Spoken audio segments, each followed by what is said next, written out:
Hey friends, happy Tuesday. Thanks for joining us for Unscripted on 13 Plus. I'm Anna Orsini. And I'm Carson Courier. Thank you for joining us. We want to get started with kind of a big national story. So today is Super Tuesday 2.0. So we know as voters in Georgia, Hawaii, Mississippi, and Washington will all cast ballots today, President Joe Biden and former President Donald Trump are their party's likely nominees. So it's widely expected that following these contests today, Trump will attain the 1,215 delegates needed to clinch the Republican nomination, and Biden will attain the 1,968 delegates required to clinch the Democratic nomination. Now, this would officially set up a rematch between the two in November, which would mark the first rematch between a current and a former president since 1892. So kind of a big deal, a lot of talk around the potential rematch between the two.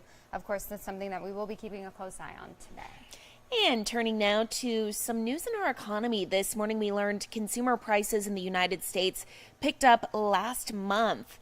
And it's a sign that inflation remains a persistent challenge for the Federal Reserve and for President Joe Biden's re-election campaign, both of which are counting on a steady easing of price pressures this year. We know prices rose 0.4% from January to February, a pickup from the previous month's figure of 0.3%.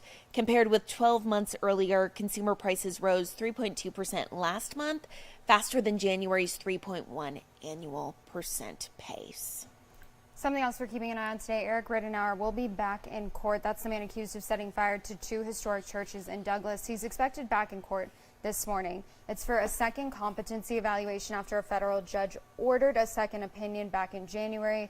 Rittenauer is charged with setting fire to both St. Stephen's Episcopal and First Presbyterian churches in May of last year. Authorities say that his motive for this was because he does not believe women or gay people should hold leadership positions in church. If you remember, Rittenauer has chosen to represent himself in this case. Of course, we'll continue to follow this on air and online and let you know what comes out of this today.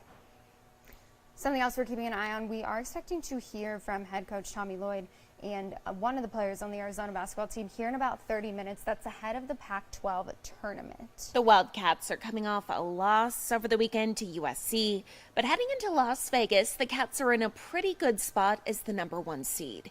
Arizona's first game will be this Thursday at noon. They'll take on the winner of Wednesday's game between Washington and USC. Again, we will hear from Coach Tommy Lloyd here at 11 o'clock, so we'll keep watching it for you. Of course, we're going to watch that press conference and stream it and let you know what comes out of that. Yeah, and the big question is, how do they recover after that loss that we saw on Saturday night heading into the Pac-12 tournament, which obviously all of us are rooting for them in. So. Oh, and yeah, Caleb Love, Pac-12 Player of the Year. Definitely some big news this morning. A big congratulations to him. We will, of course, be watching for when that press conference starts. We have the Facebook page pulled up on our end, just waiting. So we'll let you know when that happens. Well, something else that we have talked a lot about today, talked a lot about with Carson over the past few weeks after her journey with allergies. Of course, it is allergy season, and I didn't know this, but March is actually the month where we see the highest pollen count. Exactly. So if you're walking outside and all of a sudden you're coughing, sneezing, all the not so fun things, there is a reason for it. And you're definitely not alone. You are not alone. I know I'm a huge allergy sufferer. We've talked about my allergy shots here. Why not just talk about them again, right? I know. But also in turn, this is the time of year that it's so pretty here in Arizona. The weather is so great. So it's kind of a catch-42. So Jack Cooper actually has some tips on how hopefully you can get a little bit of relief. Places like right here at Sabino Canyon, Picacho Peak, and also out at Catalina State Park, for example, are some of those places where your allergies might start acting up a little bit more. That's because those trees and flowers and plants are all starting to bloom. Experts say March is the month with the highest pollen count right here in Tucson. If you're already suffering from those allergies, there is some good news. There are plenty of ways to make your body feel better. Experts say the best things for a runny nose and watery eyes are antihistamines like Zyrtec, Allegra, and Claritin. Meanwhile, the best for sneezing is a nasal spray like Flonase. And to make your allergies not as harsh, try spending less time outdoors on windy days, cleaning your clothes after being outside, and washing your hands as much as possible.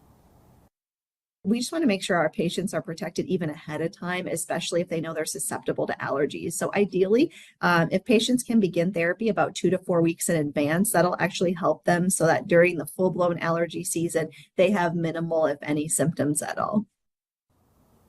Now, all of those medications that we just talked about are pretty easy to get. They're all over the counter. You can get them at your local pharmacies like a CVS or a Walgreens. But I'm told once those symptoms start to get worse, if they do start to get worse, you have shortness of breath or anything that you're not really used to, that's when you should go to your doctor, maybe talk about getting a prescription. Reporting at Sabino Canyon, I'm Jack Cooper, 13 News.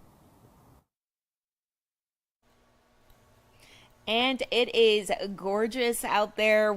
One of the, like we were saying, catch 42 things about this time of year. It's you want to be outside, but a lot of people struggling from those allergies. And so we want to bring in 13 First Alert meteorologist Mallory Schnell this morning. And Mallory, we've been talking about it all morning. The pollen counts are super high. Yes. And unfortunately, they're not going to go down for the rest of the week. We have some rain chances Thursday and Friday, and sometimes that helps. You have a little bit more moisture in the air, kind of washes it out. But this time of year, it's rough. So we are tracking high pollen count throughout the rest of the week. Your top allergens this time of year, mulberry, juniper, and ash trees. So keep that in mind because it's going to be very nice out there today. Thankfully, winds right now are fairly light, up to about 6 miles per hour at times. But as we head into this afternoon, of course, we could be dealing with some higher wind speeds. The highest gust of the week look to arrive Wednesday into Thursday. So that's going to be ahead of a weather system and also along a weather system heading into the end of the week. Now, current conditions temperature-wise, we're warming up nicely, pretty similarly to yesterday. Many of us in the 50s, Marana up to 60 degrees already. Look at that blue sky and sunshine. It is gorgeous out there. Latest satellite and radar, extremely quiet across all of southern Arizona. So if you can tolerate the allergens, it's going to be a great day to get outdoors. Low 70s in Nogales, mid to upper 70s in Tucson, Green Valley, and Salmon Well. Today in Cochise County, also looking to warm into the low to mid 70s for Bisbee, Wilcox, Sierra Vista, and Douglas. Now, in terms of rain chances, we are staying dry Tuesday and Wednesday, and then those rain chances do pick back up Thursday into Friday, and really depending on this upper level low that we're going to have in the region, could cause some rain chances to even linger into the weekend. So I will keep a close eye on that because I know a lot of people like to get outdoors. We have St. Patrick's Day on Sunday, but just keep a close eye on that forecast as we get closer. 77 today, 74 breezy tomorrow. Rain chances return Thursday and Friday especially. Cooler in the 60s Thursday, Friday, and Saturday. We'll hang on to that cool weather as long as we can. We warm back into the low 70s by Sunday and Monday. Overnight lows staying in the 40s. Awesome. You really can't complain. Besides the allergies, but I know you don't control that. Exactly. Looks pretty good. Yeah. Awesome. Thank you, Mallory. Thank you. Well, next month, people across the United States are in for a special treat as a solar eclipse will be visible across the entire country. So you're taking a look at NASA's website here. This is actually kind of the path of the solar eclipse. And we know from coast to coast, people will see the moon slowly move in front of the sun, blocking some of its light in a partial eclipse. But where you see the dark here on your screen, those kind of X's, the individuals in that section will be able to see the moon completely cover the sun in a total solar eclipse. So that's 31 million people across 15 states. That'll briefly turn the day into night for about 3 to 4 minutes. So you can see here in Arizona, a couple of people to our northeast will be able to see it, but we aren't one of those states primarily that are going to be able to see that complete solar eclipse. One of the main spots, Texas. You can see a lot of people in Texas are going to be seeing it. I'd say the closest place to us would either be Utah or New Mexico, probably New Mexico. If you want to go and take the trip to see that, it's going to be happening next month. You could do like a two-stop shop, go up to the Four Corners, and also see the solar eclipse because they're right there in the path. Oh, that'd be perfect, Yeah, honestly. there you So go. we actually spoke to a scientist from NASA to learn a little bit about what makes this eclipse different from the one we saw in 2017.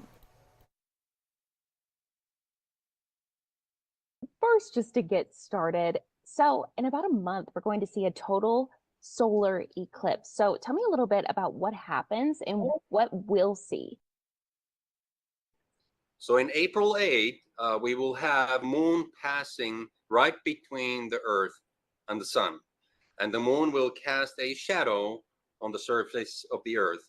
The shadow will be about 100 miles wide, and it'll be passing all the way from Texas to Maine. This is the area where the moon will block the entire solar disk. That's called totality. Elsewhere in the contiguous US, you will see what is called partial solar eclipse, where only a part of the moon covers the solar disk. Wow. So I believe we saw this in 2017. I remember one of the big things that everyone was talking about is do not look directly at the moon, sun, don't look up. So tell me why that is. Also, how can people safely observe this? Yes, that's a very good question. You do want to go to a website called go.nasa.gov/eclipse 2024 to find information about safe viewing of solar eclipse. Sun is very, very bright. There's a lot of light coming out of it. So most of the time, it's not safe for you to view the sun with your naked eye. Most of the time, you want to use solar eclipse glasses or indirect imaging methods such as pinhole cameras, and you can find much more information from the website I mentioned.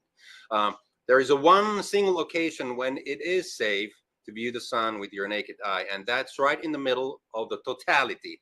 This is the occasion when the moon blocks the entire solar disk, and this time around it will last around 3 to 4 minutes depending on the location. So only the duration and the time of the totality it is safe to take your glasses off and watch the solar atmosphere with your naked eye. Awesome. So in 2017, I remember something very similar to this happened. Is it going to be any different this year, or what makes the two different? There are two major differences from 2017. One is that the length of the totality this time around is a little bit longer. So it's about 1 minute longer than 2017. So you will be able to view the sun with your naked eye during the totality for a little bit longer. The second major difference is that during 2017, we were what we call solar minimum conditions. The solar activity was at its minimum level. But now, 2024, we are at solar maximum, wherein sun is at its maximum level of activity. So that we will be able to see a lot of dynamics taking place in the solar atmosphere during the totality itself. What exactly will scientists be looking for when this happens? So the totality is important from the scientific standpoint, that this is the only occasion when we are not seeing the bright solar disk, and we are able to see the much dimmer solar atmosphere. Most of the time, the sun is so bright that we are not able to see the solar atmosphere itself. But now, moon creates what we call perfect occulting disk. It blocks the bright solar disk, and we're able to see the dimmer solar atmosphere. And that's why we have several scientific experiments that will be taking imagery of the solar atmosphere during these active conditions during the totality itself. Anything else that you want to mention regarding the eclipse that I didn't already ask? Well, again, I encourage people to go to our website, go.nasa.gov/eclipse 2024. There are many ways how everybody can engage and participate total solar eclipse, even if you're not on the path to totality. We have several citizen science activities through apps that people can engage, and you can find much more information from the website how you can get engaged.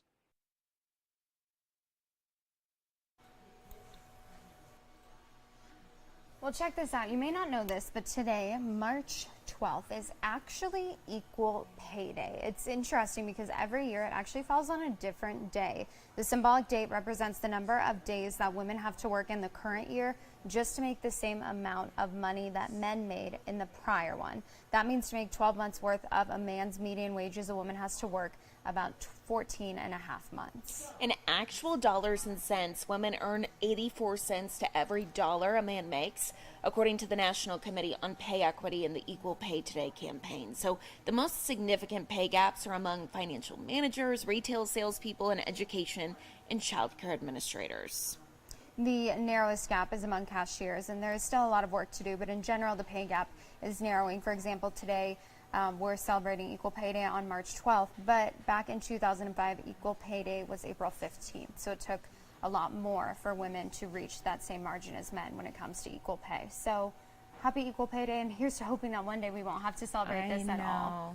We hope. We hope. A girl can hope, right? Let's take a look at something else that's trending today. It's one of my favorite times of the year, not just because of all the wonderful candy that you can now get at Target. Oh, for sure. Because I love the Easter candy, but because the Cadbury Bunny contest. Oh my, I didn't even know this was a thing. Really? No, Oh I my had gosh, no idea. I love it. So yeah, this year they're doing it through Instagram, so you can actually go onto Instagram and cast your votes. But we have their Instagram pulled up behind us, and you can see these are the 31 contestants this year. So they have goodness. dogs, ponies, Raccoon? a raccoon. Who owns a raccoon? I don't know. And where do you live? Because you're not supposed to have one. Because I want to meet it. It's so cute. The big horse. Look at the little pibble. But Oh my so they have all these goodness. animals who you can go on like the picture and vote, and then they will select their final two. One of those actually is this little guy right here. Stop This is one of the contestants this year. Peaches is actually a miniature pony who specializes in equine therapy. So just 26 inches tall. Wait, stop. It looks like a little doggy. I know, it's so cute. I can't So stand it. cute. And they have multiple. So Peaches is in the running. So if you are just moved by Peaches the same way that I am, you can go to their Instagram and vote for Peaches right now. And again, it's just the Cadbury USA Instagram. They have 31 animals up there who are all finalists. I believe there's 3 from Arizona, so you can go on, like them. The winners will win a cash prize. They'll also be the Cadbury Bunny this year. Yes. So eventually the field will narrow to the final 2 animals while voting wraps up March 23rd. The winner earns a cash prize, gets to appear in a Cadbury commercial, and just gets to say, hey, I'm the Cadbury Bunny. And what a perfect little bunny there. Peaches. I know. So cute. I So can't stand sweet. it. I want to live at this farm. I'll just live in Peaches' little mini barn that they have. Oh, back no. there. I'll just move in with Peaches. Well, keep in mind something that we're continuing to keep an eye on, hearing from Tommy Lloyd and one of the U of A basketball players. We don't know which one yet. Today at 11, just kind of an update before they head to the Pac-12 tournament. Hopefully it'll be Caleb Love, who just won Pac-12 player of the year. I feel like that's... It'd be fitting, right? Right. I mean, to speak a little bit on that. So that's something that will be up on the Arizona Athletics page. That's where they're going to stream it from. So if you just head to their Facebook page, you can watch it on there. And obviously wishing them luck as they head to the Pac-12 tournament later this week. And their first game is Thursday at noon. A huge good luck. I love this time of year. I know. It's a very good time of year. Very good time. And then it's like, well, what do we do after this is over? And we have to wait until college football season. I know. Just Ugh, sad. I don't want to think about it. Just sad, hot, and allergy prone. This time of the year for Carson. We'll take a live look outside. Gorgeous conditions today, 77 degrees. We are cooling back down later this week, hoping for some storms to move in. But remember, high pollen count this time of the year. So if you are going to head outside and enjoy these temperatures, more power to you. But take those medications, those allergy medications, before you do. Exactly. Again, taking a live look outside. A gorgeous day. Get out there and enjoy it. Thank you all so much for watching Unscripted on 13 Plus. We'll see you here tomorrow at 9:30.